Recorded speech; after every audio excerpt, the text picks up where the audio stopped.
কর্মব্যস্ততা কম, ডিউটি শেষ করে 8 ঘন্টা ডিউটি শেষ করে চলে এসেছো, মোড়ে বসে বসে আড্ডা মারবা, চায়ের স্টলে বসে বসে আড্ডা মারবা, এরকম নয়। কিছুই করার দরকার নেই। লিখবেন আল্লাহ লিখবেন, কাকে দিয়ে লিখাবেন না লিখাবেন সেটা তার বিষয়, কিন্তু আমার কি হবে, এই মানসিকতা হচ্ছে আমার জন্য ক্ষতিকর। সুন্দর করে আদর করে ডাকা দরকার সন্তানকে, সেখানে আমি কর্কশ ভাষায় ডাকছি, ফলে আমার এটাকে নিয়ন্ত্রণ করতে পারছি না। দায়ীদের বৈশিষ্ট্যের মধ্যে উল্লেখযোগ্য আরেকটি বৈশিষ্ট্য হচ্ছে ভাষা নিয়ন্ত্রণ করা, সুন্দর ভাষা প্রয়োগ করা, রূঢ় না হওয়া, কঠোর না হওয়া।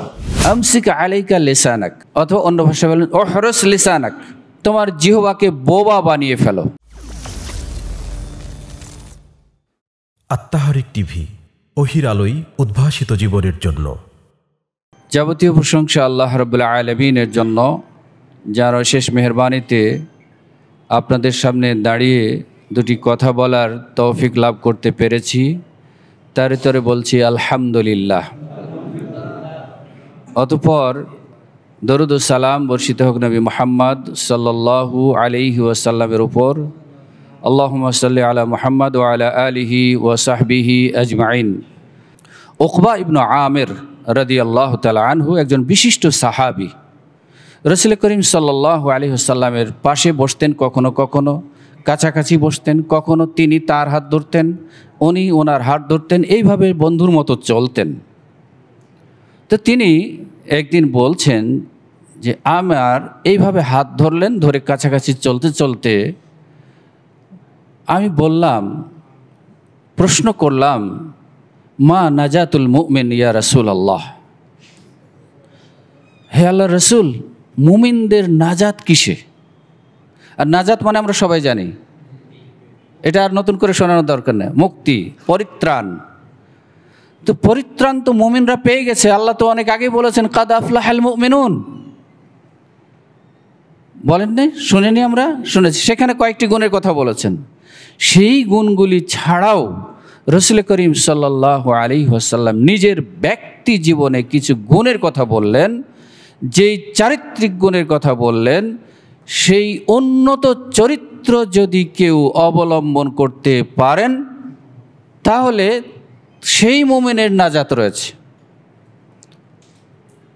শুধুমাত্র ঈমান শক্তিশালী আছে, সালাত শক্তিশালী আছে, কিন্তু আরও ব্যক্তি সংশোধনী কম আছে, তাহলে দেখা যাবে যে হয়তো নাজাত নাও পেতে পারে। কেননা দেখেছেন হাদিসে যে অনেক নেকি নিয়ে এসেছেন, কিন্তু পাশাপাশি কী ছিল? অনেক গুনাহও ছিল। সেই গুনার মধ্যে কী ছিল? মানুষের অত্যাচার ছিল। এই অত্যাচারের অধিকার দিতে দিতে সব গুনাহ আপনারা সবাই জানেন। তো সেই জন্য বলছি যে চারিত্রিক গুণাবলীর ক্ষেত্রে, নিজেরকে সংশোধন করার ক্ষেত্রে রাসূল সাল্লাল্লাহু আলাইহি সাল্লাম ওই উকবা ইবনে আমির রাদিয়াল্লাহু তাআলা আনহুকে যে কয়েকটি ছোট ছোট কথা বলেছিলেন, সেই কথাগুলি আমি আমার নিজেকে বলছি আগে, যে নফস, তুমি আমার এই রাসূল করিম সাল্লাল্লাহু আলাইহি সাল্লামের এই কথাগুলিকে তোমার জীবনে, অর্থাৎ আমার জীবনে প্রয়োগ করার চেষ্টা করো। আর আল্লাহর কাছে কামনা করি, আল্লাহ তুমি আমাকে সেই গুণগুলি অর্জন করার তৌফিক দিও। সুতরাং কি বলেছিলেন রাসূল সাল্লাল্লাহু আলাইহি ওয়াসাল্লাম? তিনটি কথা বলেছিলেন, এই তিনটি কাজ যদি তুমি করতে পারো তাহলে তুমি মুমিন হয়ে নাজাত পেতে পারবা ইনশাআল্লাহ। এক, আমসিক আলাইকা লিসানাক, অথবা অন্য ভাষায় বলেন ওহরস লিসানাক, তোমার জিহ্বাকে বোবা বানিয়ে ফেলো। তুমি নিজেকে বোবা বানিয়ে ফেলো। বোবা বলতে পারে কথা, ইশারায় বলতে হয়। তো তুমি তোমার ভাষাকে নিয়ন্ত্রণ করো, কন্ট্রোল করো, সংযত করো। তোমার মন যা চাইবে, জিহ্বা যা চাইবে, ভাষায় যা আসবে তাই প্রয়োগ করবে না, বরং সেখানে মেপে মেপে কথা বলবে। আর দুনিয়াতেও সাধারণভাবে আজকে আমরা অনেক মোটিভেশনাল ক্লাস দেখে থাকি। মোটিভেশনাল ক্লাসে শুধুমাত্র দুনিয়াবী ক্ষেত্রে কিভাবে উন্নতি করা যায় সে সমস্ত কথাগুলি শেখানো হয়, কিন্তু এই কথাটির মধ্যে দুনিয়াবী উন্নতির জন্য ভাষাকে যে নিয়ন্ত্রণ করা দরকার, অফিসারের সাথে কী ভাষায় বলবো, তার ঊর্ধ্বতন দায়িত্বশীলের সাথে কিভাবে কথা বলবো এবং আমার নিম্নতম দায়িত্বশীলের সাথে কিভাবে কথা বলবো, ছাত্রদের সাথে কিভাবে কথা বলবো, পাড়া প্রতিবেশীর সাথে কিভাবে আমি ভাষা প্রয়োগ করব, একজন শিক্ষিত মানুষের সাথে আর একজন অশিক্ষিত মানুষের সাথে, গ্রাম্য বেদুইন লোকের সাথে কিভাবে ভাষা প্রয়োগ করব, সেটা এই হাদিসটির মধ্যে, এই কথাটির মধ্যে আছে। তার মানে তুমি তোমার ভাষাকে নিয়ন্ত্রণ করে কথা বলবে, যেখানে যে পরিমাণ যেভাবে উচ্চারণ করা দরকার সেইভাবেই উচ্চারণ করবে। আর দায়ীদের বৈশিষ্ট্যের মধ্যে উল্লেখযোগ্য আরেকটি বৈশিষ্ট্য হচ্ছে ভাষা নিয়ন্ত্রণ করা, সুন্দর ভাষা প্রয়োগ করা, রূঢ় না হওয়া, কঠোর না হওয়া, অতিরঞ্জন না করা কথার মধ্যে। তো সেটাই রসুল সাল্লাল্লাহু আলাইহি সাল্লাম বললেন, আমসিক আলাইকা লিসানাক। প্রথম নম্বর বৈশিষ্ট্য হচ্ছে তুমি তোমার ভাষাকে নিয়ন্ত্রণ করো, তোমার কথাকে নিয়ন্ত্রণ করো।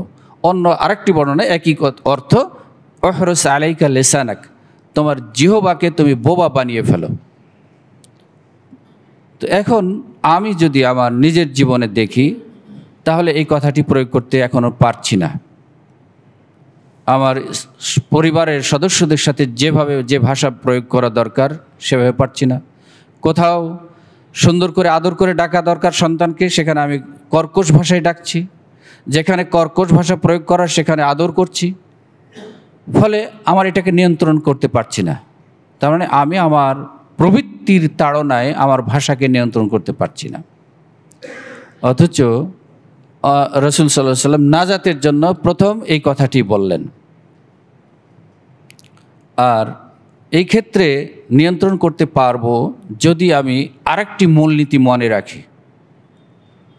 আল্লাহ রাব্বুল আলামিন বলেছেন, এই কথাটা আপনারা সব সময় ওয়াজ করে থাকেন, শুনে থাকি, মা ইয়ালফিজু মিন কাওলিন ইল্লা লাদাইহি, কি করবে তাই তিনি, লাদাইহি রাকিবুন আতীদ, মানে কি, প্রহরী আছেন, সেটিকে কি করার জন্য, লিখে রাখার জন্য।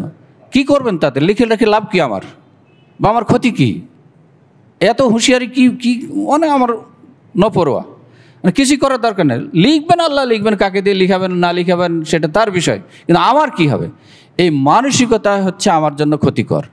যদি ওই মানসিকতাটাকে আমি উল্টাভাবে চিন্তা করি, ওয়ালাইকুম আসসালাম, উল্টাভাবে চিন্তা করি যে এটা লিখে রাখছেন মানে হচ্ছে এমন একদিন আসবে, দুর্বিষহ কঠিন দিন আসবে, যেই দিন আমার প্রত্যেকটি হারাকাত, প্রত্যেকটি নড়াচড়া, প্রত্যেকটি কথার টোন, প্রত্যেকটি ভাষার ভাব আমার কাছে পেশ করা হবে এবং এর হয় বিনিময় ভালো দেওয়া হবে, না হয় মন্দ দেওয়া হবে।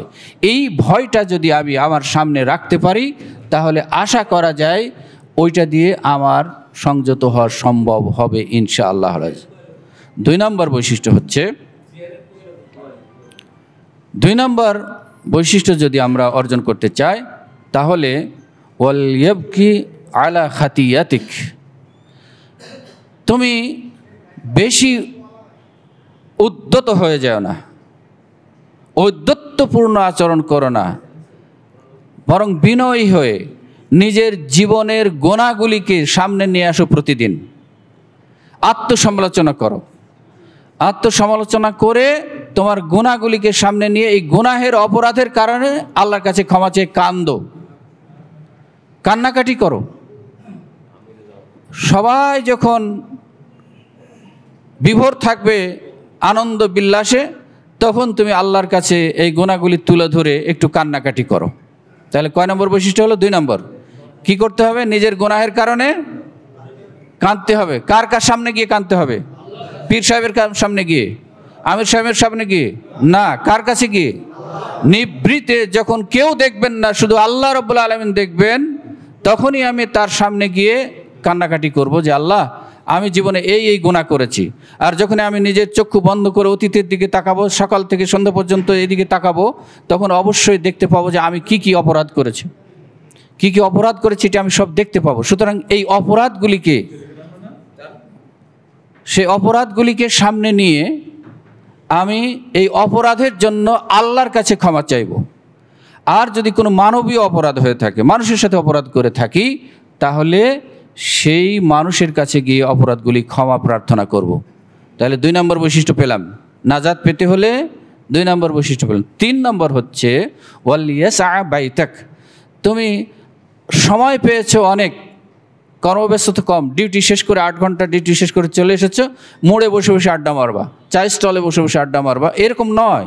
বরং তোমার পরিবারের সামনে, তোমার পরিবারের কাছে তোমার হক আছে, তাদের কাছে একটু সময় দিবা।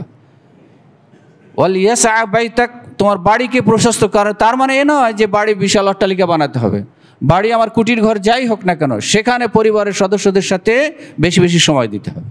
তাহলে লাভ কী হচ্ছে? সারাদিন সকাল থেকে সন্ধ্যা পর্যন্ত ডিউটি করে এসেছি, ছোট বাচ্চাটা যখনই দেখবেন বাড়িতে ঢুকবেন সে বাবা বাবা করে দৌড়ে আসবে। এই যে আপনার আদরের ভালোবাসার পরশটা সে পাবে, সেটা কিন্তু তার জন্য অনেক উপকার হবে। আপনার পরিবারে বসে বসে সাংসারিক কাজ করবেন এবং পাশাপাশি বেশি বেশি লেখাপড়া করার সুযোগ পাবেন, কিন্তু বাইরে ঘুরে ফিরে সময় লস হবে, জীবনের কোনো উন্নতিও আসবে না। আর রাসূল সাল্লাল্লাহু আলাইহি ওয়াসাল্লাম যে নাজাতের জন্য 3টি পয়েন্ট বললেন, সেগুলি আমরা পাবো না। আল্লাহ রাব্বুল আলামিন আমাদের সবাইকে এই 3টি গুণ অর্জন করার তৌফিক এনায়েত করুন। ওয়া আখিরি দাওয়ানা আনিল হামদুলিল্লাহি রাব্বিল আলামিন। আসসালামু আলাইকুম ওয়া রাহমাতুল্লাহি ওয়া বারাকাতুহু।